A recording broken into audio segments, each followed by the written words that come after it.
అండి, ఎలా ఉన్నారు? బాగున్నారా? బాగుండాలని కోరుకుంటున్నాను. నేను మీ లక్ష్మిని. యాక్చువల్గా స్కూల్కి సంబంధించిన వర్క్ అయితే చూస్తూ కూర్చున్నాను అనమాట. ఈరోజు అయితే సండే యాక్చువల్గా.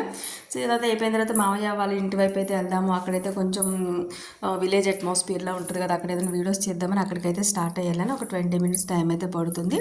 తీరా అక్కడికి వెళ్ళిన తర్వాత కొంచెం అత్త అయితే కొంచెం టీ కాఫీ ఏదో పెడుతున్నారు. సరే తాగేసి వెళ్దాంలే అని చెప్పేసి ఈలోపు అది కూడా టైం వేస్ట్ చేయడం ఇష్టం లేక మొక్కల్లోకి అయితే వెళ్ళాను అనమాట.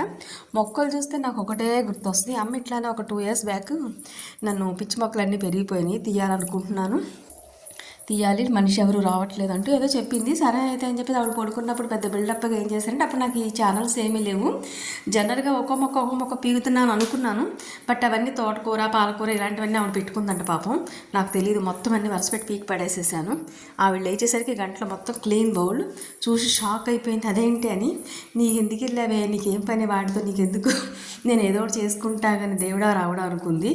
సో అదే ఇన్సిడెంట్ గుర్తొచ్చి ఇప్పుడు ఈరోజు అయితే వీళ్ళకి ఏదో వీడియో కోసం అయితే గడ్డి పీకుతున్నాను కానీ భయం అనమాట.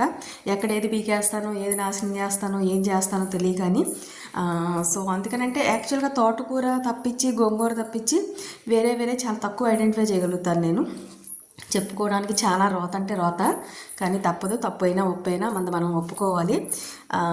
సో అట్లనే అక్కడున్న మామయ్య వాళ్ళకి కానీ బయట ఎవరు కనిపిస్తే వాళ్ళకి ఇదిగో ఇది ఈ మొక్కేనా, ఇది మంచి మొక్కేనా, పిచ్చి మొక్కేనా, ఇది బేకొచ్చా, ఇట్లాంటివి ఉన్నాయని అయితే అడుగుతున్నాను.